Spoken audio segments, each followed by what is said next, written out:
Get ready for a great show.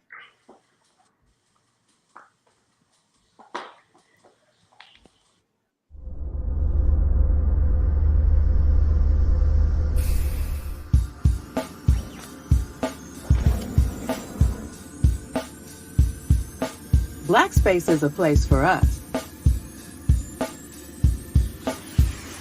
Real people with real issues.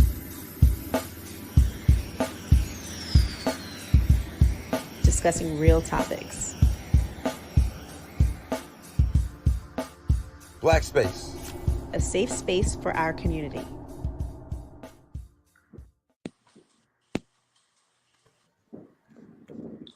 Hello, I'm George Middleton, your host this evening on this podcast episode of Black Space Live.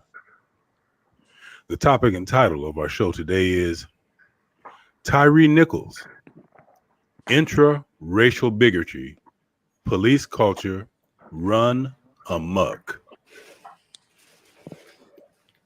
I would like to take this time briefly to encourage you to like, subscribe, and share this podcast.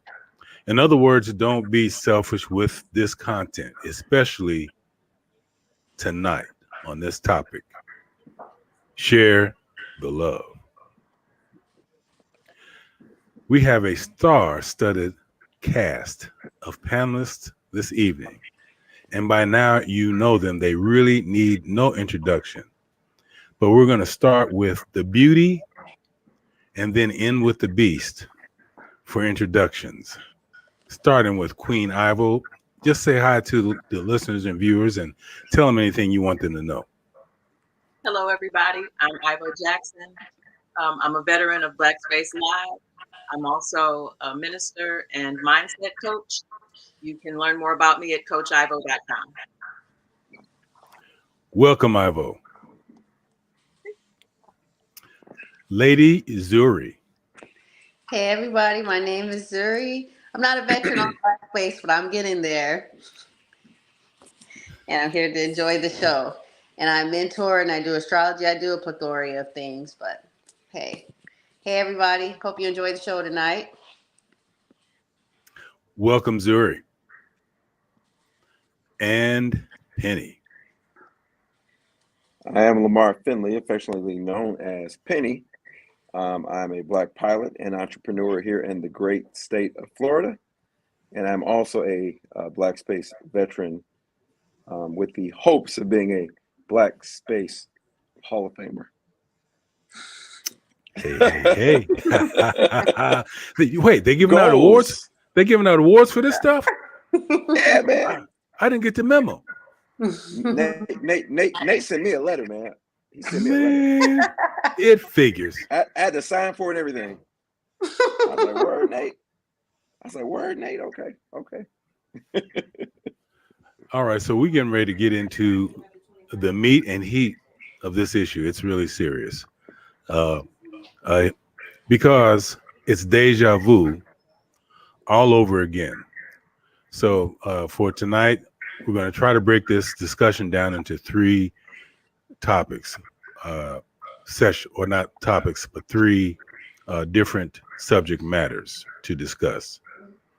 The first one is titled, Don't Be a Racism Denier. And let me just set the context on this. In my work as a racial deconstructionist, I'm a mental health therapist, and I've developed a platform to address race through a mental health paradigm. I get asked this question regularly. How is racism holding you back? And my first thought is always, how interesting that someone would even ask that question. I immediately become curious about the psychology of those who appear to have difficulty in recognizing the patterns of racism. How can anyone look at the photo of a Tyree Nichols totally battered and not be personally affected?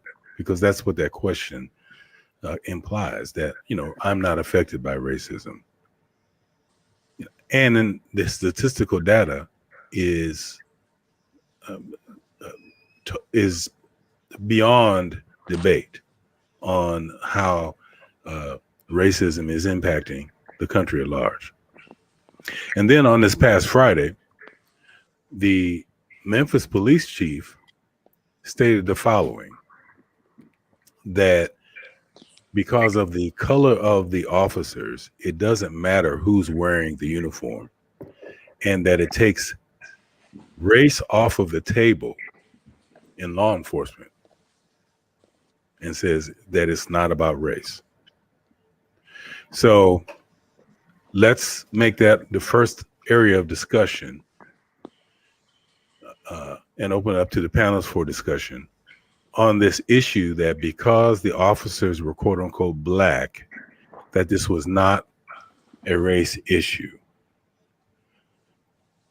Let's bring in everybody.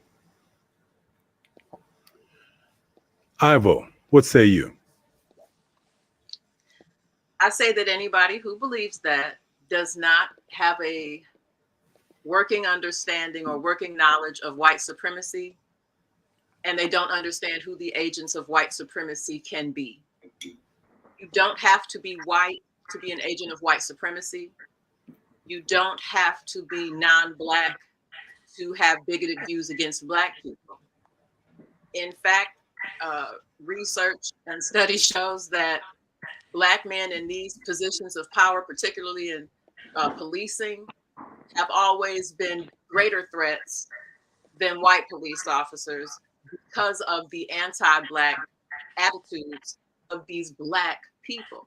It's possible, and if you aren't familiar with the concept, it's something to consider, to learn about, to discuss, but it's absolutely possible, and anybody who believes otherwise just hasn't been exposed to the information. That's my opinion. Okay. Zuri. I was gonna say I agree with Queen Ivo, and to add on to it, like she says, sometimes our people are the greater threat because they're the ones that are being pushed to perform what's going on. They're just the puppets. I like, one of my favorite sayings is all skin folk isn't kinfolk. Mm. Penny.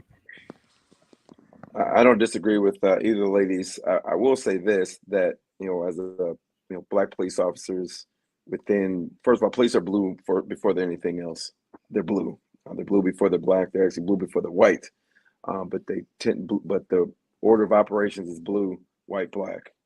Actually blue, white, and everything else, pretty much how that goes. But there is a almost pressure to perform within that institution to kind of prove that you are indeed blue. And when it's black on black, pardon the term, no pun intended, there is a pressure to kind of almost prove yourself, not just to those that share the uniform, but to the community in which you serve, to let them know it ain't like that.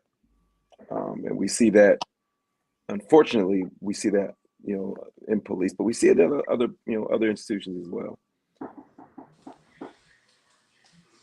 The statement, repeat that statement about blue again. So it's police are blue first. They're blue first, and then you're blue before you're black. You're blue before you're white, and there's an order of operations to being a police officer with respect to race. It's blue first, it's white, and then it's everything else.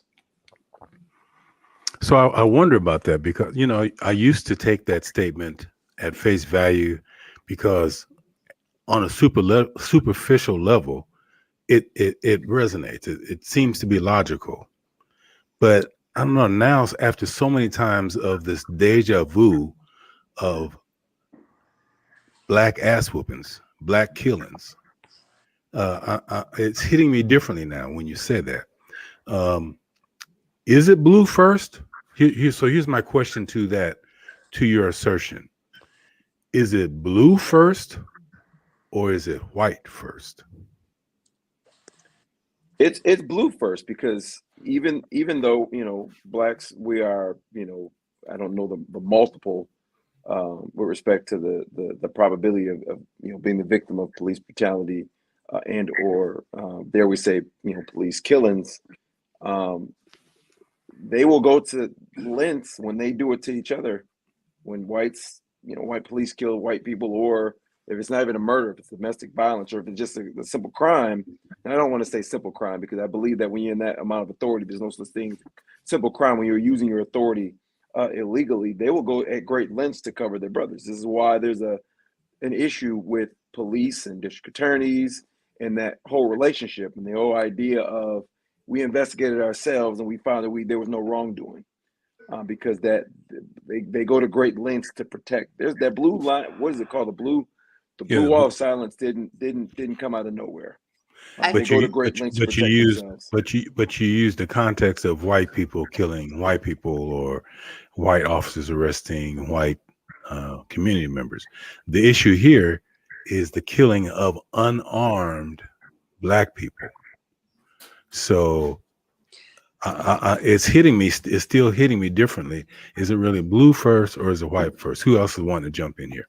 I was gonna say I feel like they all have an allegiance to one another. Once you become an officer, there's an allegiance that they all have to fall up under, like them first before the people.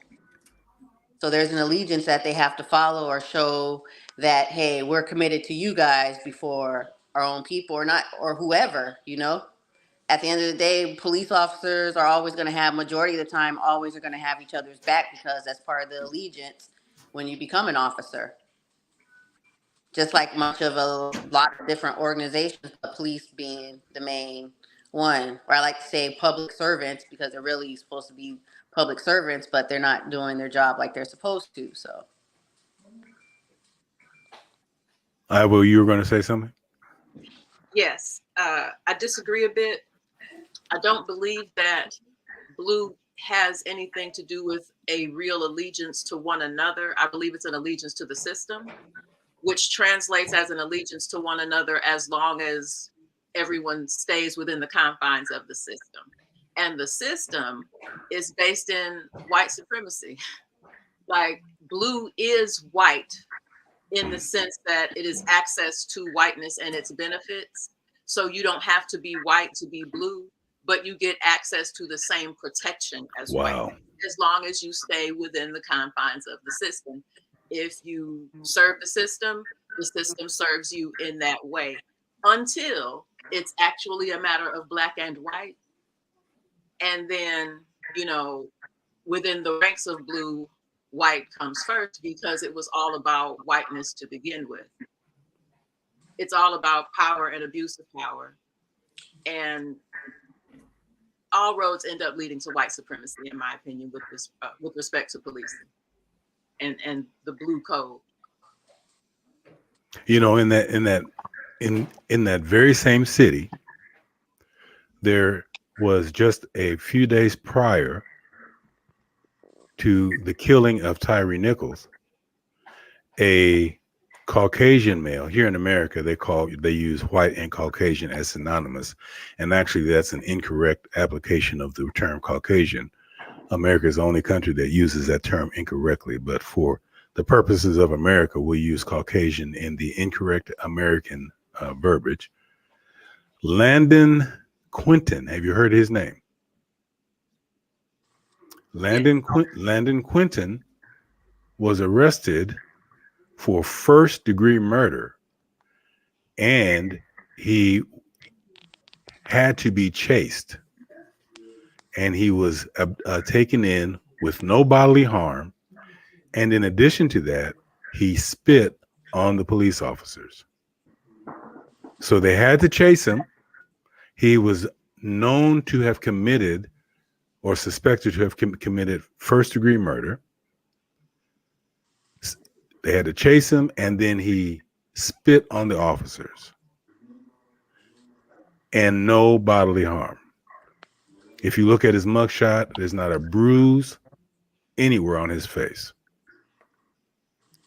Then you compare that to Tyree Nichols, which they don't even know why.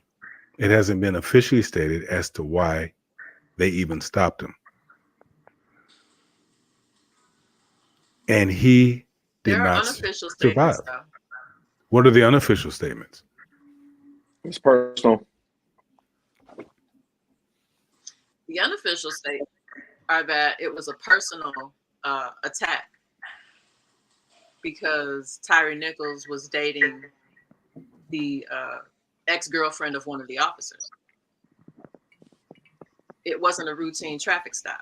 There was nothing routine about it. That's why it didn't appear to be routine. That's why it's so weird, because it was weird, because it was an abuse of power, supposedly. I mean, a clear and flagrant abuse of power.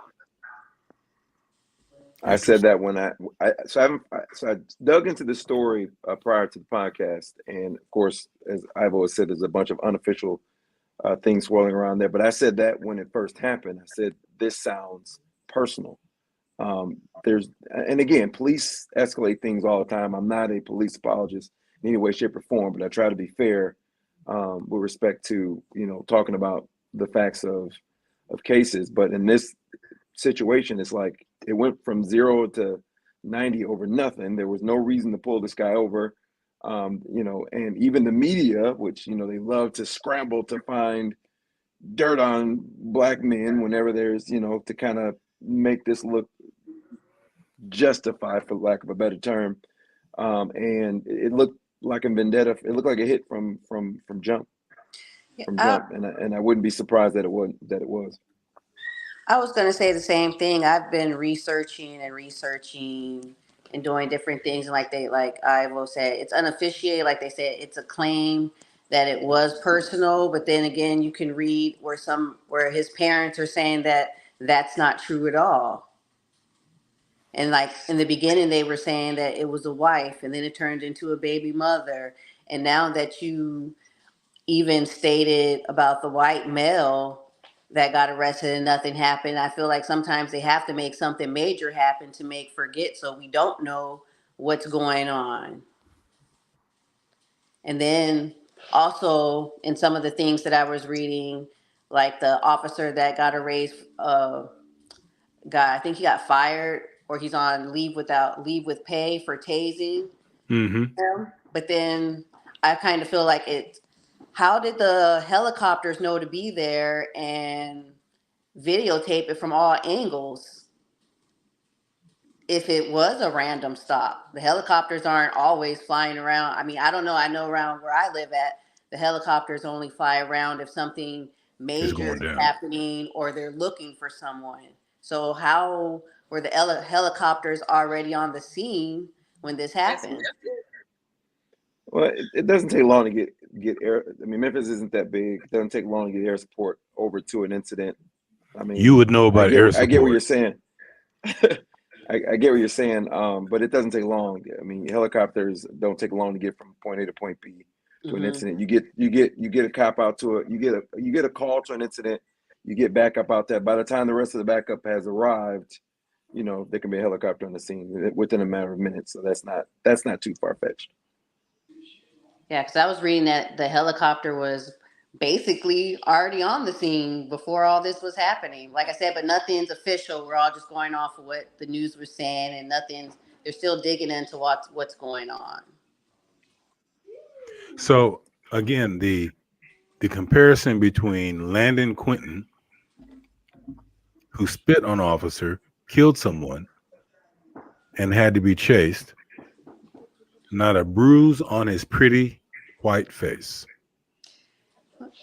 How does this happen?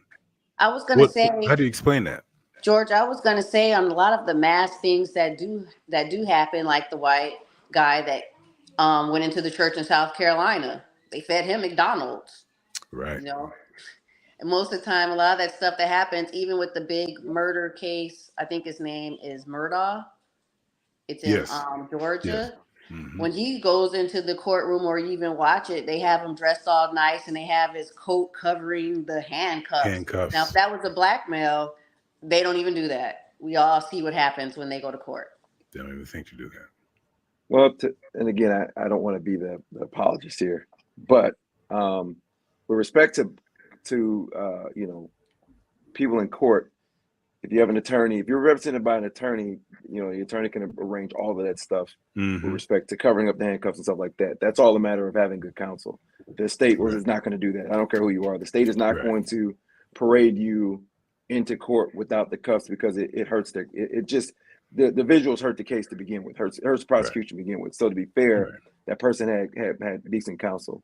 And with respect to these, you know, killers that have been arrested, and again, I don't want to be the apologist, but if they're no longer a threat at the time, you could kill 18 people. You know, you could shoot 18 puppies. You know, I don't want to use the human example. You could shoot 18 puppies. By the time the police get there, if you are no longer a threat, there's no reason to handle you roughly. Again, not saying they're not fair. And I'm not going to say they're fair with respect to race because I'm not going to make that argument. But I'm just saying once you're no longer a threat, you can be handled with kid and gloves at that point, or you're supposed to because you're not a threat. So I'm still trying to, and then we're going to go to the next section here in a minute. But you know, the title of this particular show, the subtitle is Intra-racial Bigotry. And so let's say that this alleged personal component to this situation is valid.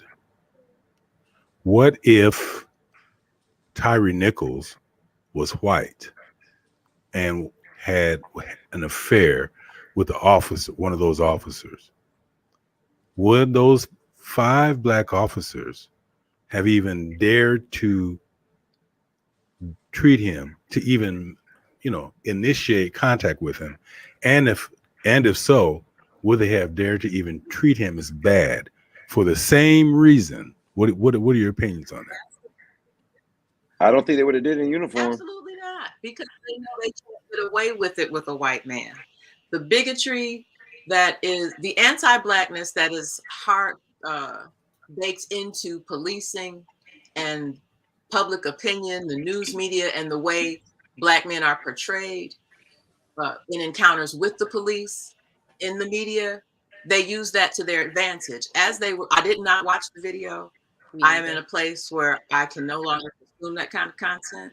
I feel you. But from what I've been reading about it, they were, you know, giving commands as he was handcuffed, as they were beating him, for the sake of the record that they knew could be manipulated to whatever they needed it to be, because the suspect in custody was black. They wouldn't be able to do that with a white man. They just wouldn't. The way we're biased against black people in society and in policing in particular, it's just possible and convenient. Like the police are weaponized against black men all the time by police and citizens who understand how the system works. And black men are always looked at as a threat. Not the same way.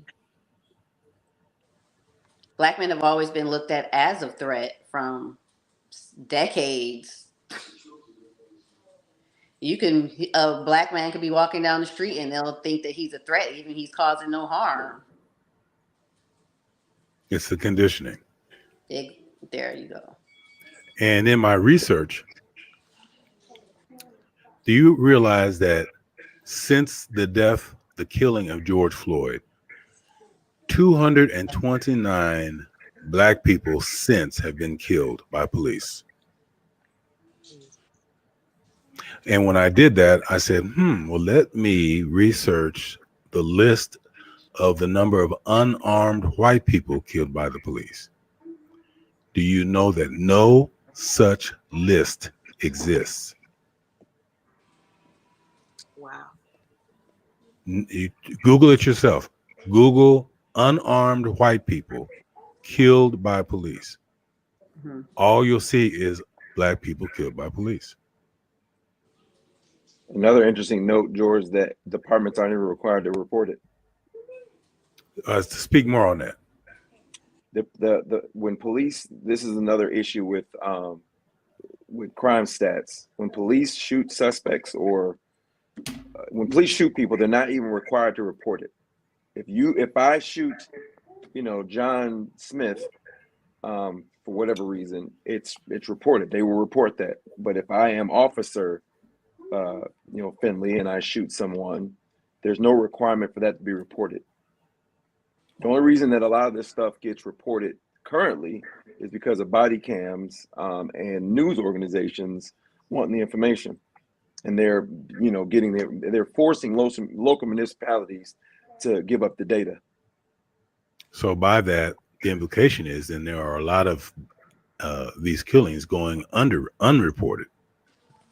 There's a school of thought that is these killings go grossly underreported, just like the incidences of police use of force. They definitely go underreported, but yeah, killings are in that same underreported band. And it just baffles me that I've all this week I've been in unique conversations with the first post that I put on this issue. It was titled, "It's not the color of your skin, it's the color of your thinking." And Ivo kind of reinforced that with what she said earlier in her assessment of the color of the police officers. As long as you're upholding white supremacy, it doesn't matter what your skin color is. And so regardless of where you are from or how you identify, the outcome of the victim is always going to be Black. Okay, let's go to the second category of this discussion. This gets more towards when I posted these three categories as a step, as a solution to how to get towards starting to have forward motion on this issue. And step one, again, was don't be a race denier. Don't be a racism denier. The second step is attack the problem, not the person. And let me give you some context on that. In all of these horrific events of systemic abuses, many of us are quick to blame the officers involved. They will call them bad cops. They will say that these few bad apples don't represent law enforcement. They will say this is not who we are. Those statements, however, are not honest nor accurate. They're not bad cops. They do represent law enforcement. And this is who we are. Statistics reveal it to be fact. Racism is a public health crisis. Here in Indianapolis, it's declared this across the country. Here in Indianapolis, the declaration is known as Proposal 182.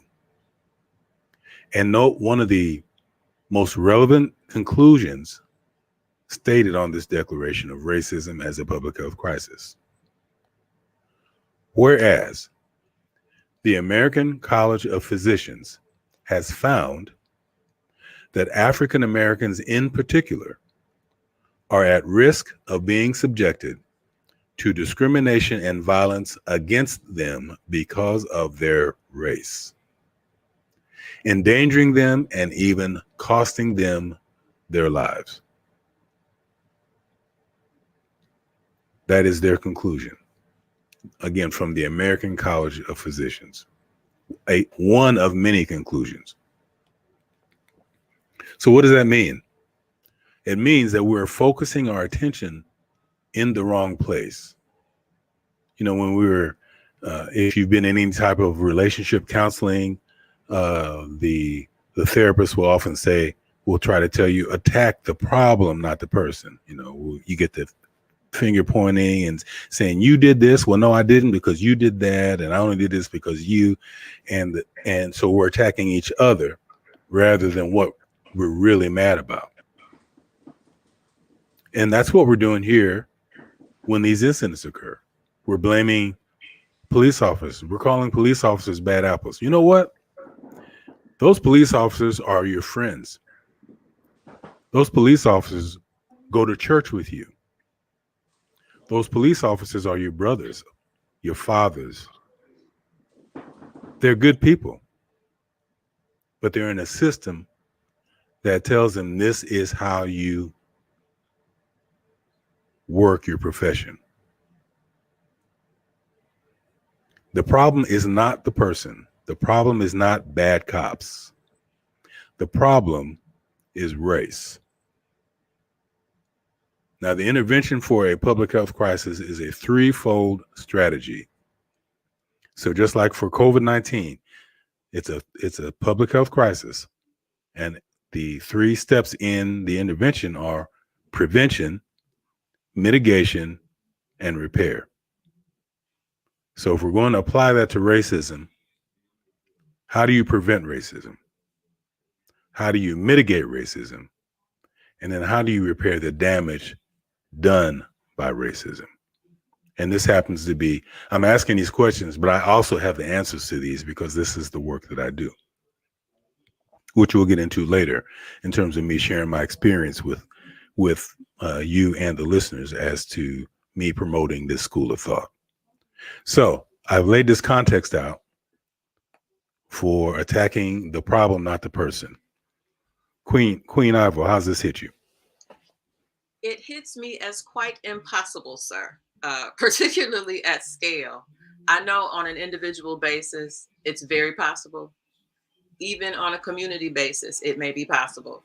But when you talk about targeting the problem and not the person, or attacking the problem and not the people are so much easier to attack because the problem is so big.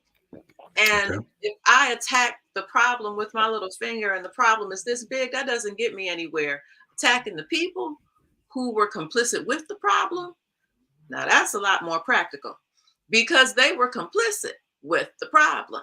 The problem is nationwide, right? We're all affected by the problem, but we don't all respond the same way. And I understand they're in a system where their employment is involved.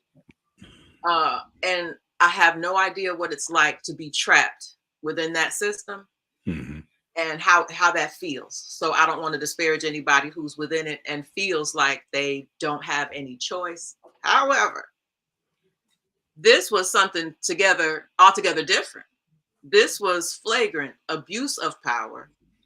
And the people involved used the problem to their advantage. So it makes it pretty easy for me to point my finger at the people and at least ignore the problem for a little while because I feel helpless in solving the actual problem at scale.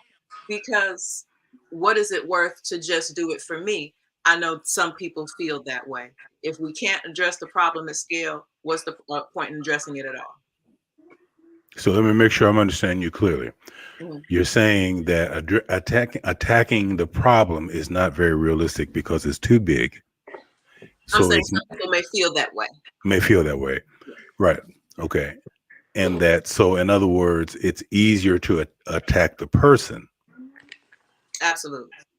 Because because the person embodies the problem. The person embodies the problem. And you didn't say this either way, but I just want to get clarification.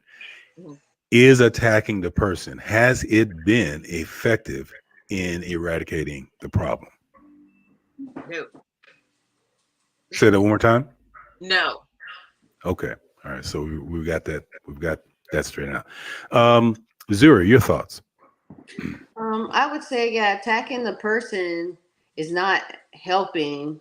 It doesn't help because look at everything that's been going on. We fought, we protested amongst a lot of things, and things haven't changed. And a part of me thinks, like Ivo said, it's bigger than what we can. And then the people that's actually orchestrating it, we will never even know who those people really are or see them, meet them. So we really don't know who's really orchestrating all of this to begin with. We're just dealing with it. Everybody's just trying to deal with it on the local level. And it goes far beyond like racism. It goes far beyond a lot of things that even play into all of this. I think there's like a bigger picture on all of it. So we can only see like when those people that have watched the video or a lot of videos that we do watch, like I would say like it shocks your nervous system. And immediately when us as Black people, we watch these videos, the first thing that we immediately think is that could have been me. That could be a family member. So it takes it to another whole level of things. Penny. I have to agree with Ivo that attacking the person is easy. I think that that you'll never get to a utopian solution with respect to policing, but I do think that there are advances that can be made to grossly improve policing. One, attacking the person is easy because it gives you a solution. It's no different than, it's a quick solution that makes people happy, right? But it's a step in the right direction. Arresting police officers when they do bad things is a hell of a step in the right direction, because it's something that, which is a shame, a country that boasts and beats its chest about being the greatest in the world. We're just now getting to the point where we're actually arresting cops. Arresting bad cops. What an idea. What a concept, right? Arresting bad cops. But to steal the line, but as we see with politics, you have a two-party system that is not working for the people, and people think that the solution is just simply electing different people when they're going to continue to do the same thing. Right. It's a quick solution, makes people feel good for a moment on election night, but you get the same thing. So to Ivo's point, yeah, it's an easy, attacking the person is an easy fix, right? But it's not a real solution. But steps in the right direction. Yes, arrest bad cops. When they break the law, they misbehave, and they abuse their power, arrest them, send them to jail. Because yes, one place police don't want to go is prison, which is why they will break the law to cover their behinds to prevent them going to prison, because they don't want to be there. Even if it's for a month, they don't want to be there. Number one. Number two, still a page from the conservative playbook. Listen, shrink that bureaucracy. There should not be 11 different police departments. Police are given state-sanctioned power in each of the 50 states. At maximum, there should be 50 different police departments. Maximum. There should not be all these different police departments. Then you could centralize training, and like the state troopers do, just because you live in Orlando doesn't mean you're going to patrol in Orlando. I know that people think that that's a magic fix, and that by having this diversity and we got Black police officers from their hood, they're going to make them better. No, they do what other police do. They begin to look at the neighbors, the men and women that they grew up with, as animals. They look at them the same way that the police looked at them before they became police. And it doesn't fix anything. If anything, it makes them worse, because they lose that empathy quicker. They don't. They lose the relation quicker. And again, that the whole performance and wanting to be performative, that push to be performative is just greater, in my opinion. So second, decentralize them, make them smaller. And third, which some states have done, dare I say it, some Republican governors have done, they've said, okay, when police do bad things, they will not be investigated by the same department. An outside department has to come in here, because they got no skin in the game. So those are just 3 steps that could move forward to improving police. Will we make that move? No. There's too much money involved. There's too much politics involved. And to Ivo's point, when you arrest police, it makes people feel good. And when you make diversified police departments, it makes people feel good, because we can't see the forest for the trees. Let me challenge you on this bad cops notion. Mm-hmm. If you look at the killers of George Floyd, that was 4 officers. 3 of them were relatively new on the job.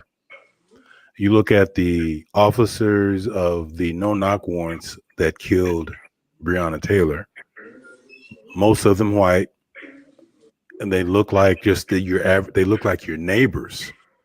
They don't look like intentional bad police, purposely white nationalist racists, that type. Then you look at the killers of Tyree Nichols, 5 big, quote unquote, black officers. Just in those 3 cases alone, that is at least 15 human beings. What are the statistics of all of those human beings individually at the same time working together being intentionally bad apples? They're astronomical, and it's a system. To Iowa's point, it's a system. It's, I mean, that Breonna Taylor case is just, I mean, it's extraordinarily tragic and extraordinarily preventable. I mean, I could go deep into that, but I won't, because I don't want to open that wound up again. My goodness, you just brought back some thoughts. But again, going back to, you know, my approach, I mean, will it prevent all this stuff? No, but it will begin to dismantle and point out a lot. It immediately begin to show the public the holes in the policing system, because the public still, by and large, even with all these killings, they still, by and large, have a favorable view of police. I was going to say, even black people. I know a few things. They haven't been major killings, but where I know people in different states have done it, most of these police officers have an oath of bond. And when you start doing those type of things, getting their oath of bond and who they're licensed and insurance with, a lot of that stuff, like how you said it's too much money, that's when you start dealing in their money.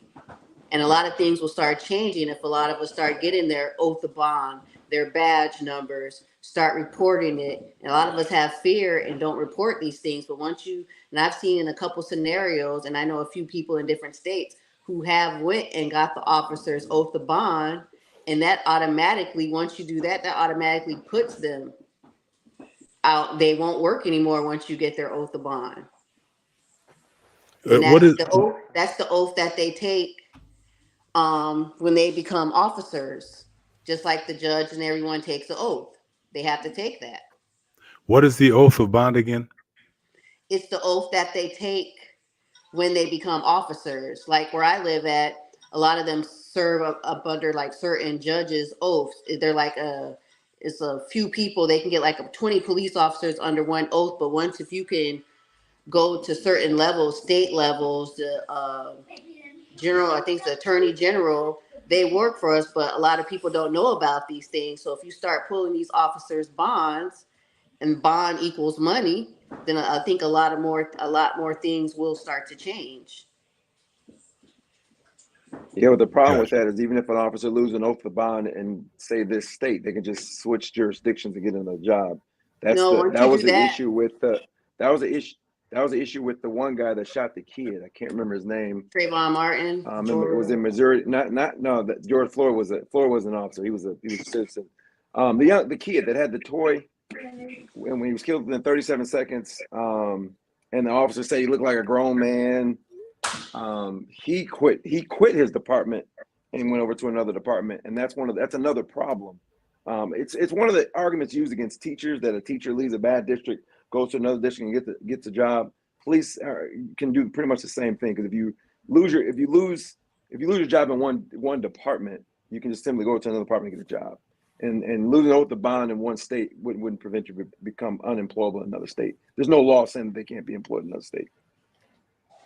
But how often do the people actually go through and take it to court and take the officer to court and do time? Most of us don't go through with it. True, but you'd have to that's when the DAs would have to be willing to prosecute, and they won't. That's another big problem with respect to DAs prosecuting officers in their same district. It should be handled by the state.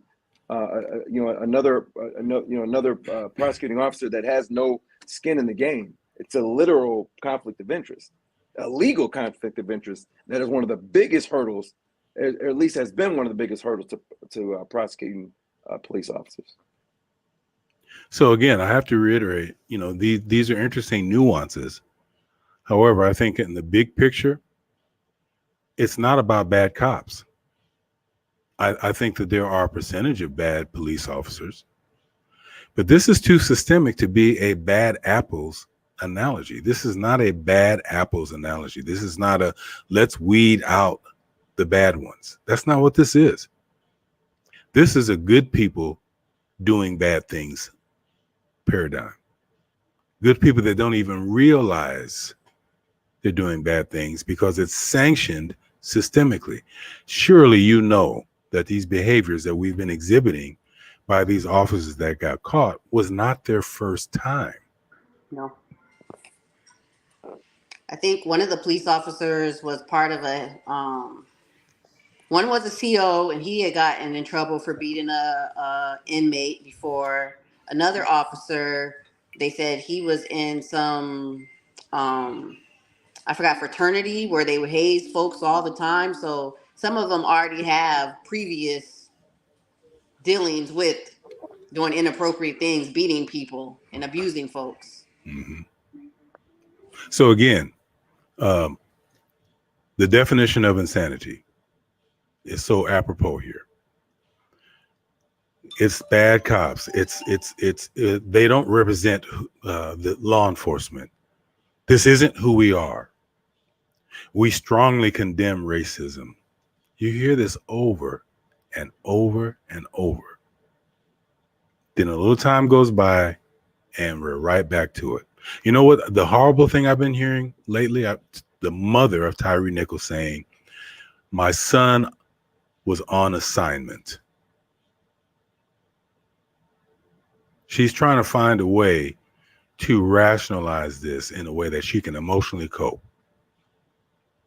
So she's bringing herself to, my son was on assignment, and hopefully this will make the change we've been waiting for. Well, look, Trayvon Martin, Tamir Rice, Philando Castile, George Floyd, Breonna Taylor, now Tyree Nichols. Are they all on assignment? Who is next to step up and take the assignment?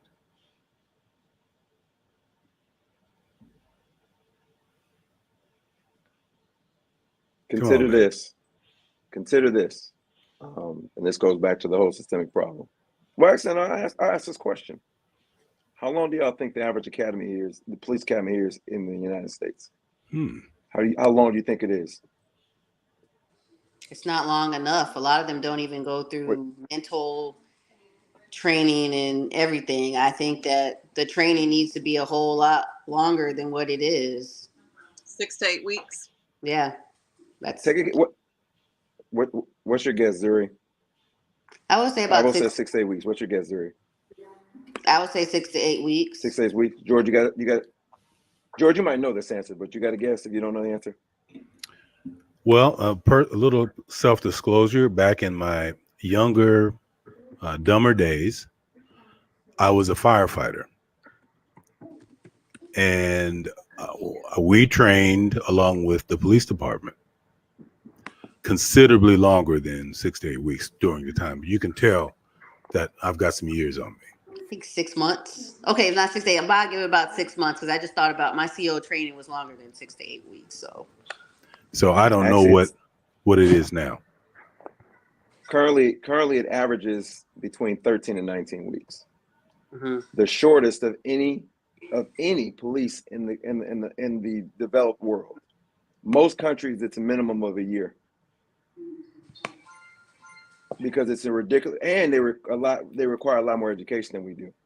But most of the rest of the developed world, which does not have it's again the greatest country in the world with the level of violence that we have, with the amount of money and police that we have this problem. But they don't train police enough. There's not enough. They don't train police enough. It's not long enough training. But if we were on The Price is Right, I still would have won, right? There's a competitor. Yes, you would have won. You would have won. There's always a competitor in the room. It's ridiculously short.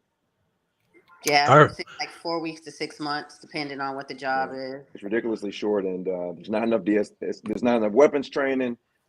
There's not enough de-escalation training. It's just it's trash because again, communities are pushed with this, and sometimes the wrong communities push these narratives that the streets are crazy dangerous, and they need police on the streets now, and more of a focus on getting police paid and giving them benefits versus getting them trained properly. It's almost as if, so for example, I got to use the pilot example here. It's almost if they need pilots really bad, and so they cut our training time down from 250 hours into 25 hours because you know what, he can fly the planes, so let's just send them out there because we need to get people from point A to point B. That's what they're doing with police. I grant you that training is a relevant part of the dynamics we're dealing with.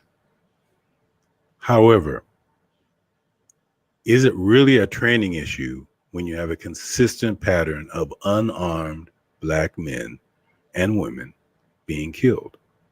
Is it really a training issue? It's one of many pieces. No, I'm saying training.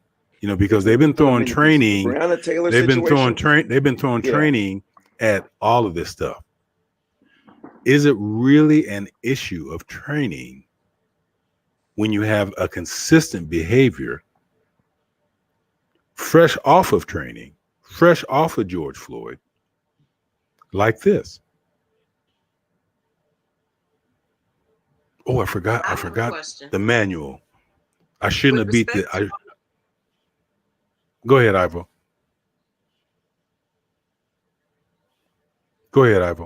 Am I back? Okay, Yes. thank you. With respect to what you were saying, George, about these being good people in a bad system doing bad things that they don't understand, how is it possible for them to still be good people within this system? Does the system corrupt them? Can you maintain your status as a good person and succumb to this system and do these things?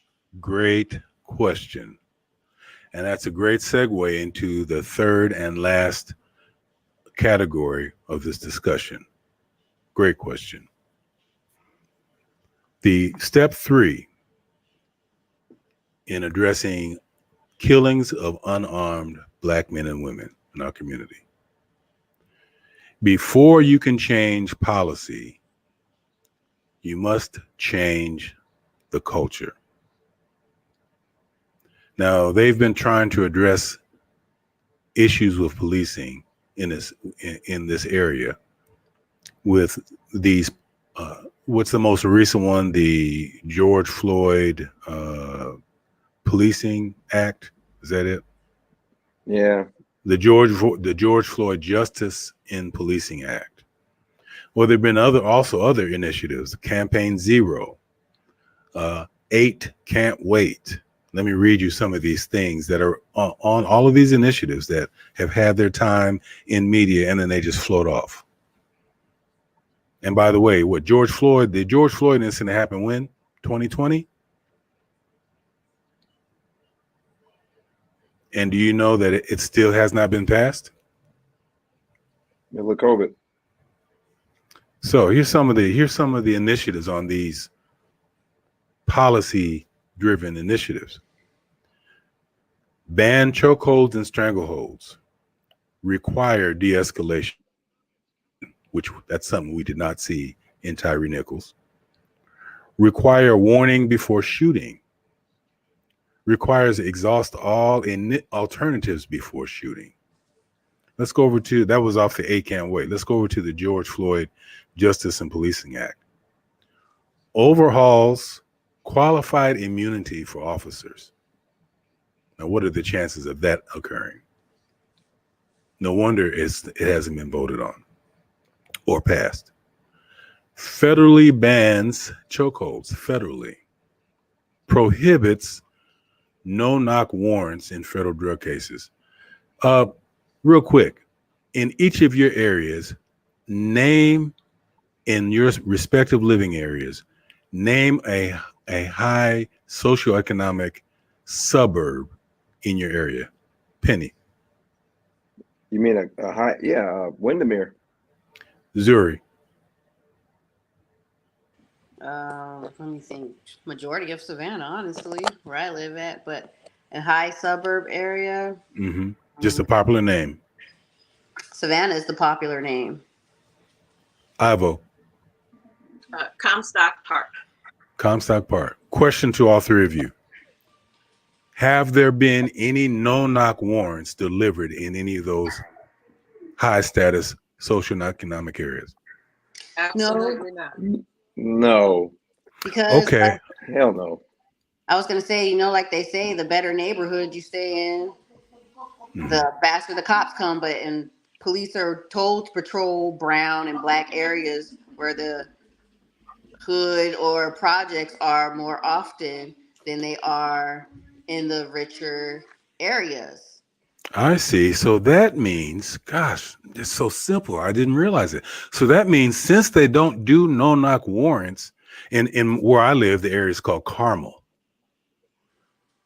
Since they don't deliver these no-knock warrants in these areas, that must mean there's not any drug or illegal activity going on in the suburbs. That they assume. There's plenty. That's where most of it takes No, place. Penny. You saying they have drugs in Comstock? Yeah, I was surprised to learn that too. No kidding. Yeah, there is that's where most of the drugs are. I could. That's where the drugs are. Here's. Say it one more time. Say it one more time, Ivo. That's what? Ivo? You said what? I said I mentioned that's where the good. That's where the good drugs are. Because that's like being in California. I'm originally from California, and people think what goes on, like what Penny said, majority of all the good stuff is in those upper class neighborhoods. People just fail to realize that. Wow.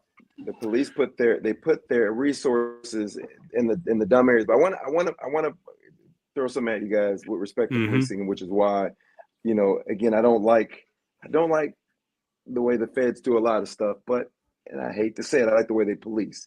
Because when the feds got a warrant, if they have a warrant, first of all, they move in silence, right? When they're investigating, you don't even know it until they got you. When they got you, they got you.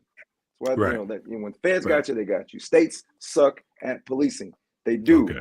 They suck at policing, and this whole idea of, because in the wealthy communities you don't see a lot of police patrolling, right? They put them up, and there's reasons why you see a lot of cops in the bad neighborhoods. And you said what, Ivo? Say what? You said states suck at policing, but you just got through saying that we need to give policing to the states.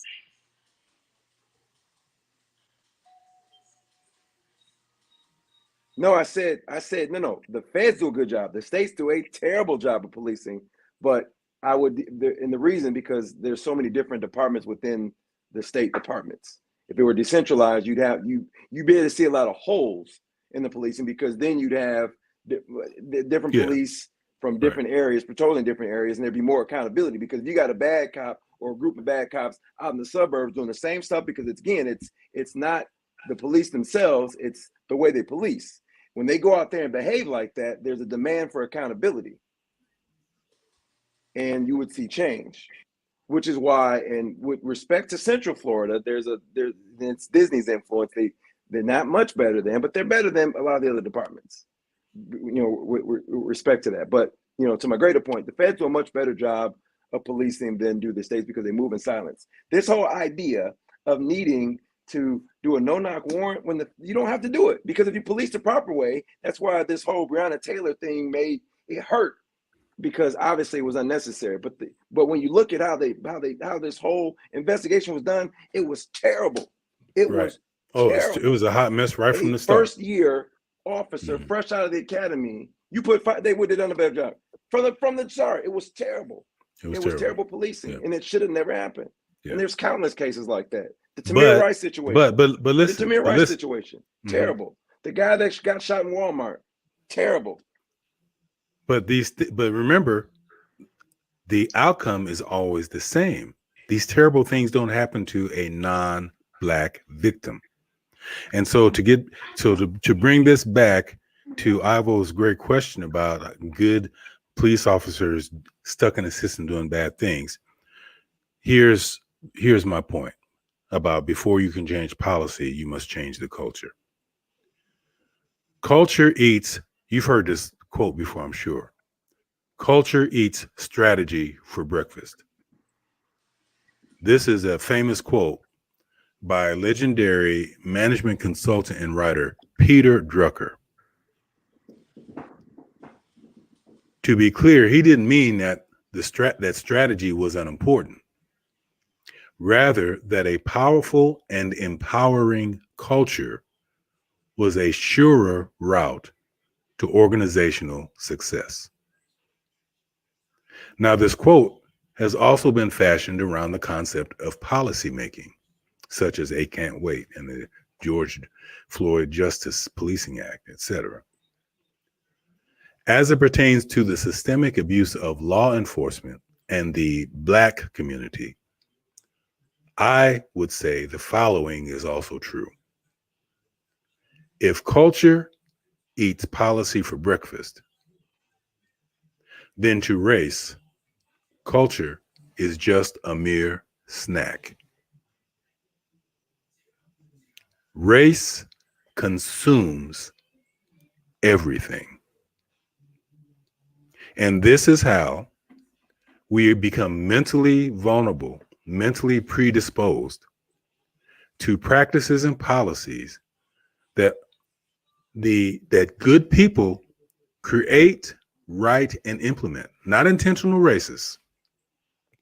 Good, God-fearing, going to morals, value-driven people who consciously want to do good, but find themselves participating in a system that is replete with racial disparities.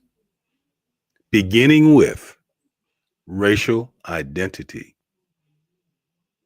That's the spark. Once people believe that their identity is a skin color, then all of those outcomes of disparities fall into place. It works on automatic pilot. So this is our last section for discussion. So let's open it up and let me hear what you all think about that perspective.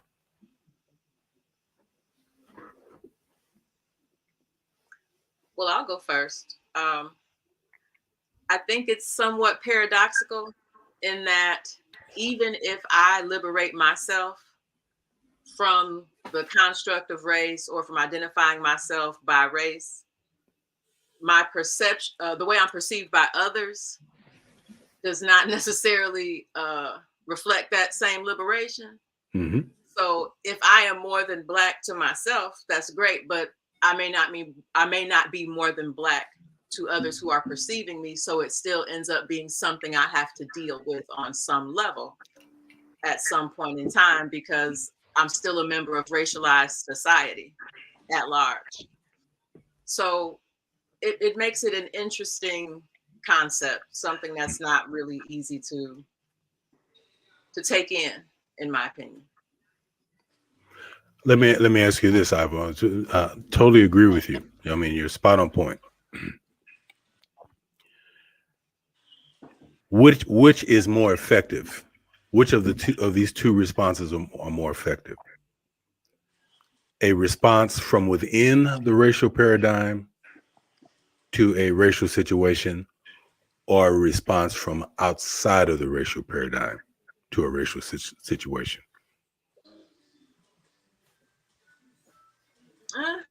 Like the answer to that might be relative to the situation, but I suspect that you're not going to agree with that. Well, I'm just putting out there. I'm just putting it out for thought, just to get people to think. If you're trying to change the outcome, then it's all dependent on your strategy. And we know that most people are responding from within inside the racial paradigm. How has that strategy been working to this point?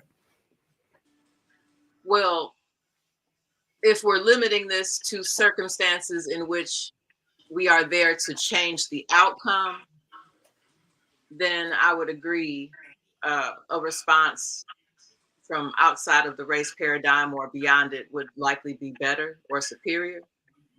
But then there's the idea of choosing your battles. I'm not always looking to change the outcome or change the world. It's not always possible or practical for me.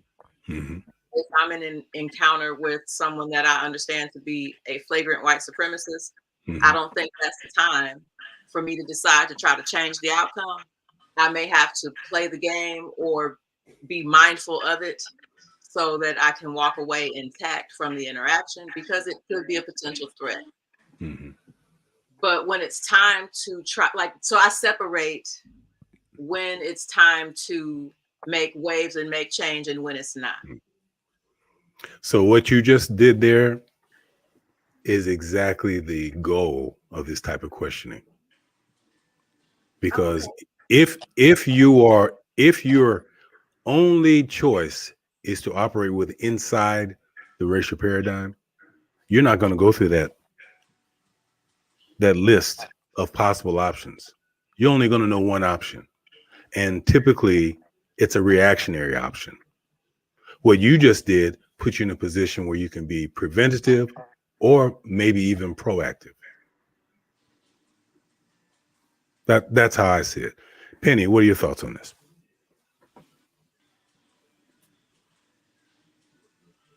You're on Penny, mute. you're on mute, Penny. Gosh, Ivo, we're agreeing. This is I know, right? It's this so is crazy. this is historical. For those of you that watch Black Space, know that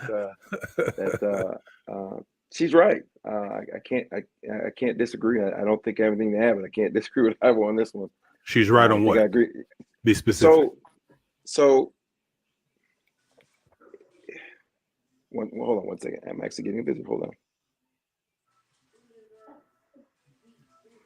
He's double dutying as a hospital victim. Yes, he's so committed. He's taking one Penny for the Finley team. died from the hospital. From the hospital. Normally we see him running through airports coming off the 747. Looking like, was that old football player that did that, Gale Sayers? You all are probably too young to remember that. I was gonna say. You talking about O.J. Simpson? No, you're right. It was O.J. Simpson. That's right. It was Woo O.J. child. Simpson. Yeah. Woo child. I really dated myself there. Well, while we're waiting on Penny, Zuri, what are your thoughts? I have a whole lot of thoughts on it all, honestly. And I feel like some of the ways, like Ivo said, is we can deal with it, but I feel like if we as a people really, like we as a people really start standing up to this instead of like majority of all these incidents that's happened, like George Floyd, um, Trayvon Martin. Give me an example of standing up to this. What is that? Give me what is in 2023, what does standing up to this look like? To me, standing up to this means is that we're not going to be crying over there. We're not going to start crying over these things. We need to start taking action. Like, you do this to our people, like I hate to say it, hey, we do it to yours. You need to be scared to go home. You did this to her. These people can go home and sleep peacefully. And I feel also at the end of the day, like she says, we kind of need to really start knowing who we are as a people. And once we really start knowing who we are as a people and stop following policies and procedures and start going with the law, because law and procedures, I mean, yeah, policies and procedures is totally different from the law and constitution. And we start making them abide by these rules and sticking to it and following through it instead of, oh, this happened. Okay, like say this what happened with Tyree Nichols. In a few months or maybe even 2 weeks from now, they can throw a distraction at us with entertainment with Meg Thee Stallion or Cardi B or something else, and we'll forget about everything that happened. Okay. And just we all as a people really need to start following through on these things. And I know a lot of people don't like to hear this term, but like once you really start researching into it, when they say you're better dead off, when they say that we're better dead off, or more, when I think we're worth more dead than alive, all Mhm. that has to do with insurance policies, money that's on us. And if a lot of times, like somebody told me, if a lot of us have these kind of policies on our family members, oh, things would be a whole lot more different than what it is, because 90% of where these things happen, a lot of that stuff, most of us don't even have those things in place for our family Right, members. right. Yeah. And like at the end I caught I think it was a TikTok of this guy who identifies as white, who said the number one way for blacks to stop being killed by police officers is to have insurance. exactly, have life insurance on yourself, because it's a totally different ball game then. Which again is a systemic issue, because having insurance requires you to be at a stage in your life where you're not on survival level. When you're on survival mode, insurance is the least area of concern in terms of priority. Can I ask how having life insurance prevents police brutality, please? The guy, I'm going to paraphrase it, but it made sense logically. He said, this is something that every white person knows, that insurance companies don't want to pay out.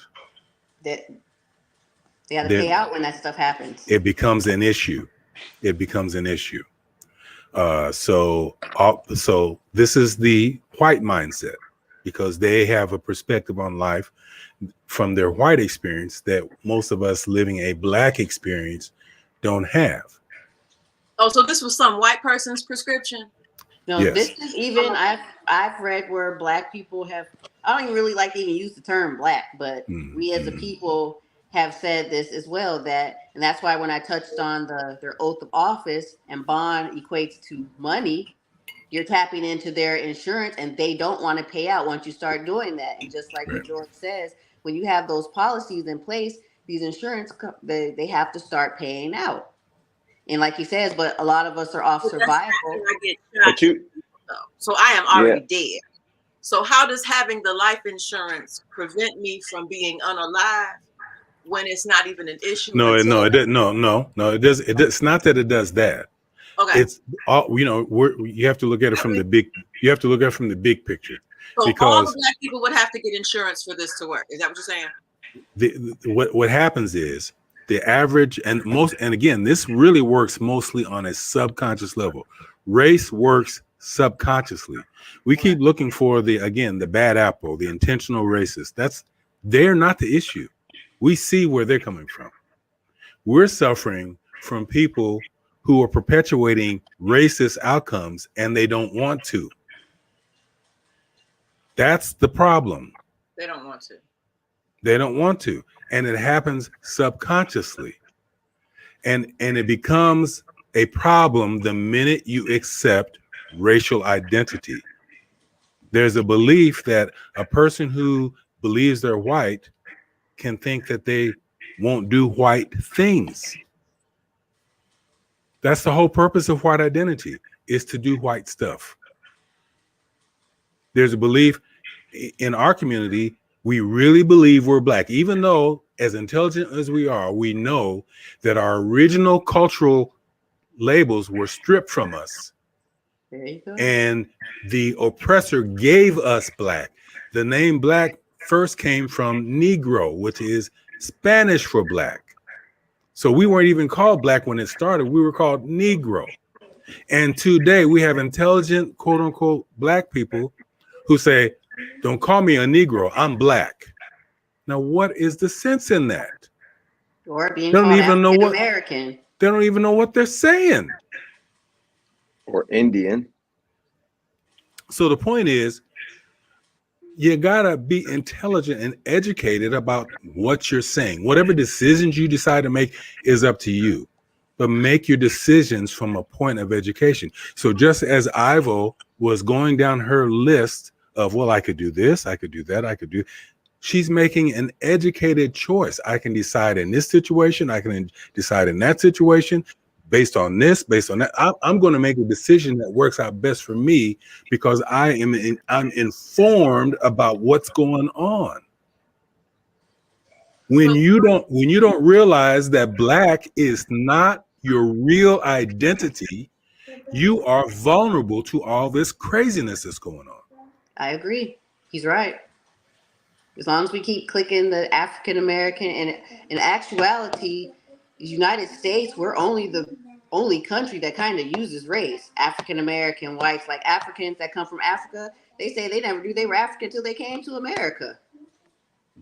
So when you say we, are you talking about America as a whole or Black Americans?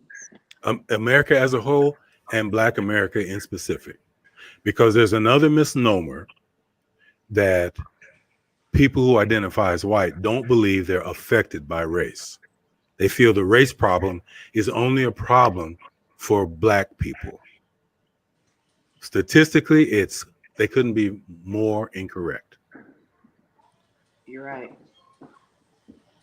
And that's the genius of race, because what's the motivation for a person who identifies as white to really address a person who identifies as Black's problem? What's the motivation? I mean, you've got to have a really bleeding heart to want to leave the comfort and lack of confrontational, idyllic life of Comstock to come over to Hallville and deal with that trauma. And there are some that do that, but not many, and not enough to change this problem. And even for those who do come over and do good from a white perspective, they're really not helping. They're only reinforcing the supremacy inferiority relationship. So consider with respect to policing my approach. The Central Florida has a huge financial interest in it. We all know what it is, right? The biggest financial interest in Central Florida, right? It's Disney, right? Disney has a huge influence on the media, the infrastructure, policing here in Central Florida. Again, the department isn't, it could be 10 times better, but it's much better than a lot of metropolitan departments, primarily because of Disney's influence. Disney does not want to have this this picture or this, I can't think of the word, my brain is mush here. It was the meds. It's the meds. I blame it on the OxyContin. I don't do Oxy. But Disney doesn't want to have this image. It doesn't want to have the reputation of having, this violent crime, these police, and these issues. And so they're big on image. They're big on image. And so they influence a lot. Consider this, an officer arrested, this was 2 years ago, an officer arrested a second grader. And even though the teachers didn't want the second grader to be arrested, but the second grader dragged down cuffs by an officer. Right. That officer was unemployed within 2 hours of the incident. That's how swiftly they moved. White officer.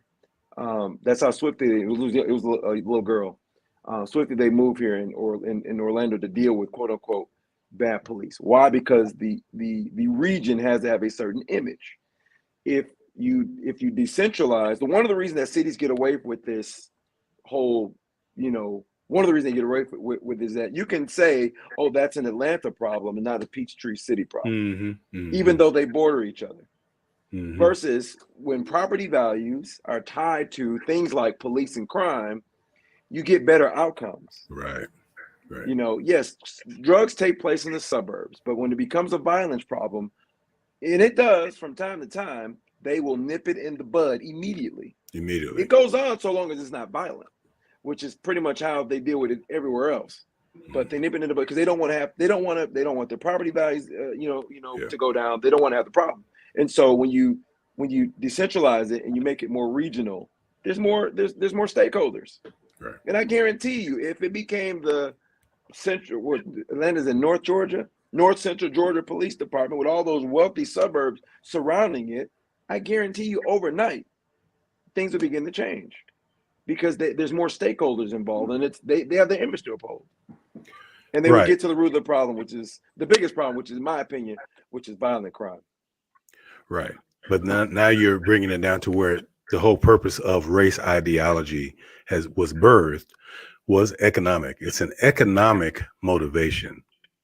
And so those things that you're talking about won't occur in those areas that you're speaking of, because they need that behavior to occur in our communities.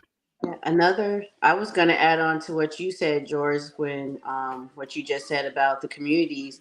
90% of the time when it does happen in those richer communities, those people fight. They have attorneys. They have people that represent them. Right. In the poor communities, they already know that we don't have any representation. We're gonna give them this plea, and they're gonna take it, and all we got to do is incite fear in them, and it works. But when, like you say, when people that have money and you're not struggling to survive, you know law, you know what's right from wrong, you know what they can and cannot get away with. And a lot of people that live in poverty and in bad neighborhoods do not know these kinds of things and aren't educated on it, aren't willing to look into being educated into these things. Right.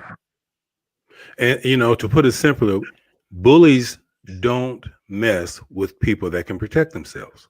Exactly. Bullies look for those who are indefensible, unable to defend themselves.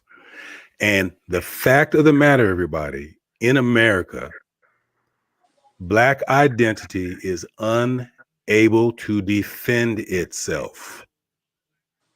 Catch a clue. The most comforting thing, the most secure emotional feeling you can give to someone who identifies as white is to tell them you're Black.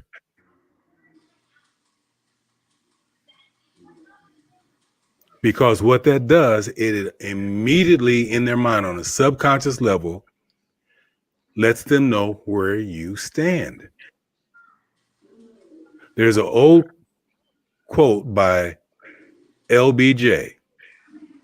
As long, and you've heard it before, as long as you can make the poorest white man feel that he is better than the richest Black man, right, you can pick his pockets. Matter of fact, he'll empty his pockets for you. Right. This ideology of race, identity by skin color, was created purely and only for economic exploitation. And what we're doing as a quote unquote Black community is we're fighting it from a moral standpoint. You should already know morals got nothing to do with it once you frame it in black and white. You like to play on our emotions. A lot of us are very emotional people.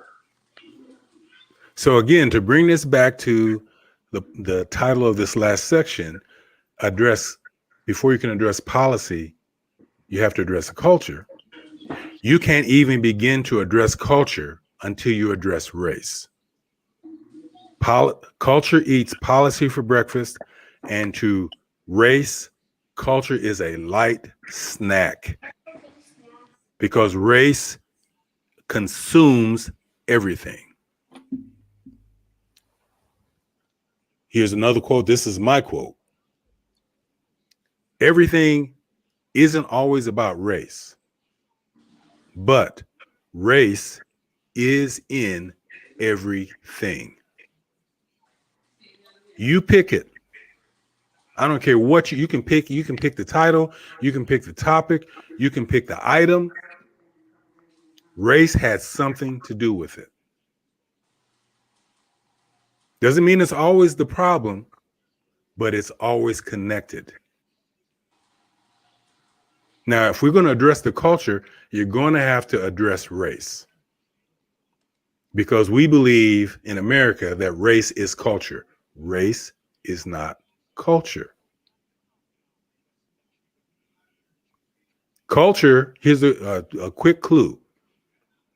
Culture is always associated, generally, not always, but generally associated with a geographic body of land.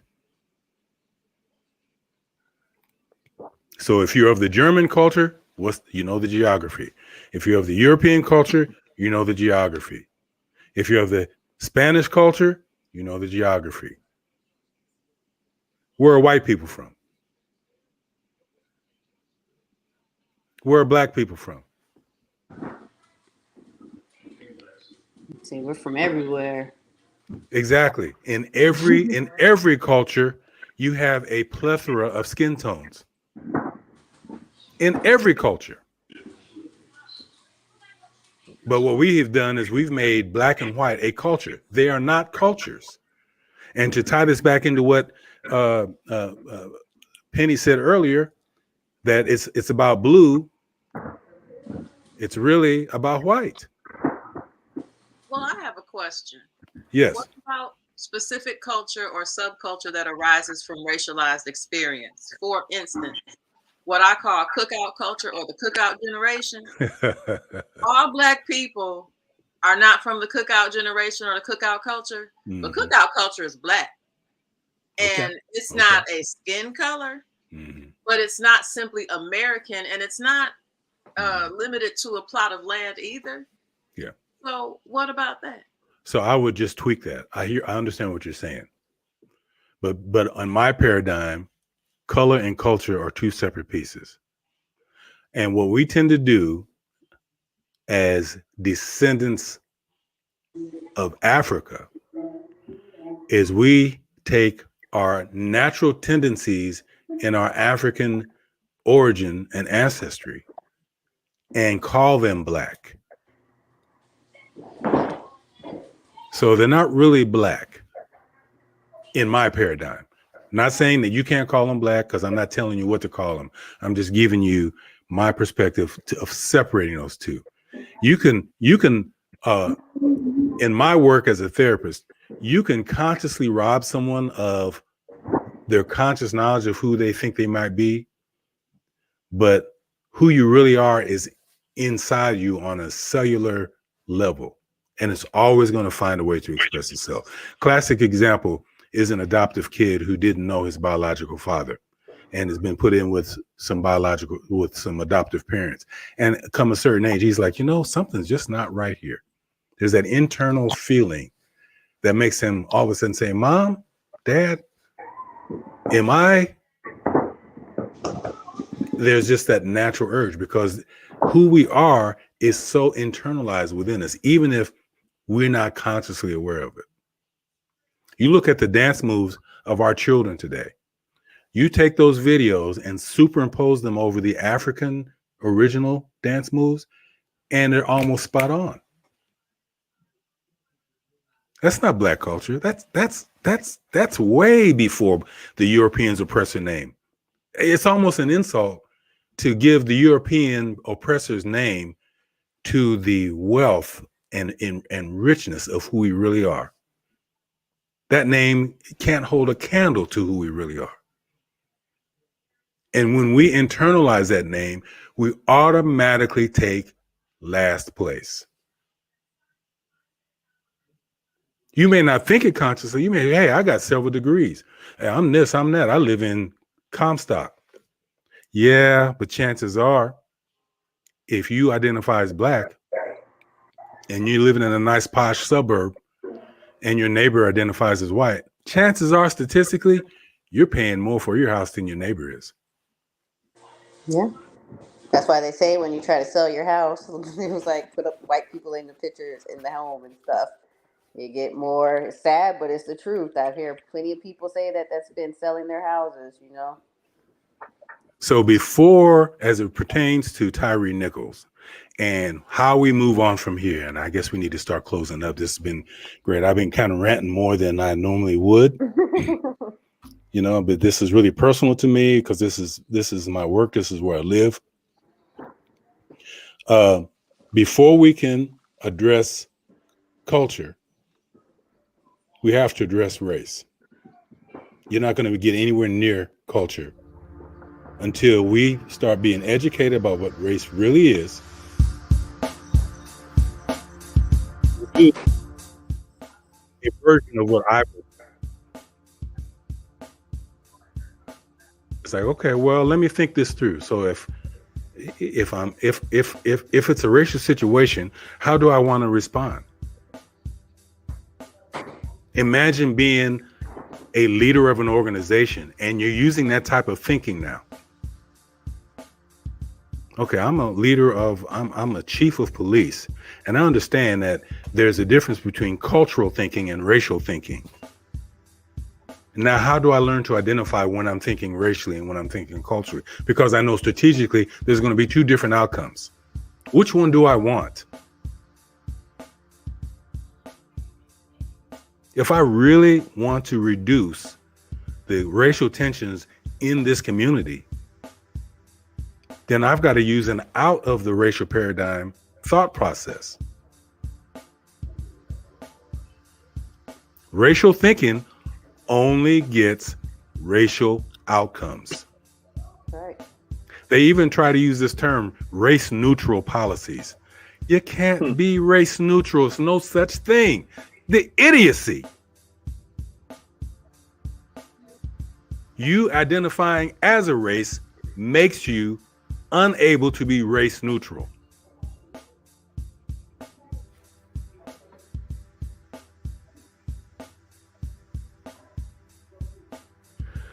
Woo! I gotta bring myself down a little bit. So hey, last words, guys. I'm gonna start with Penny, then Zuri, and then Ivo. Penny, some last words to kind of close out on this topic.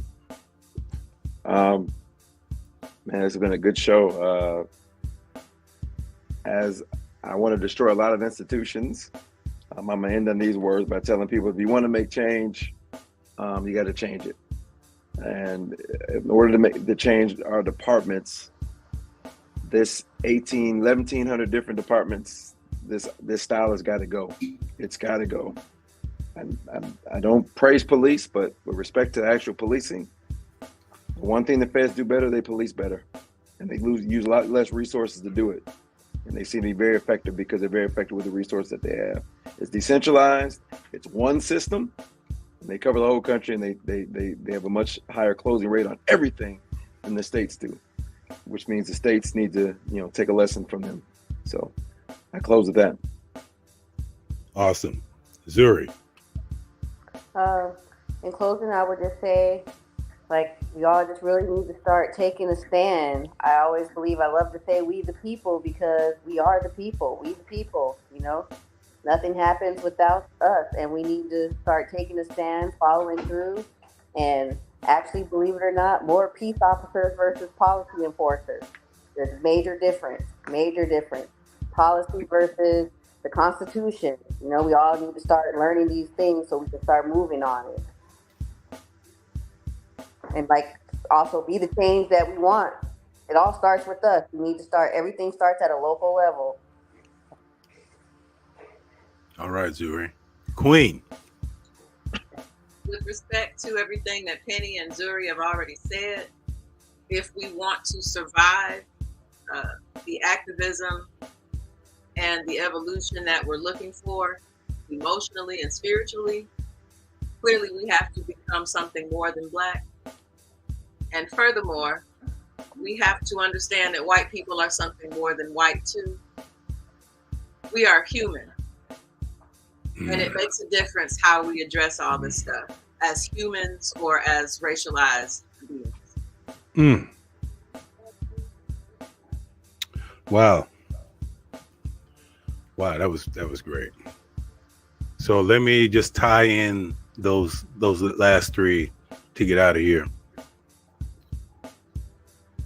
to the theme of my areas of discussion.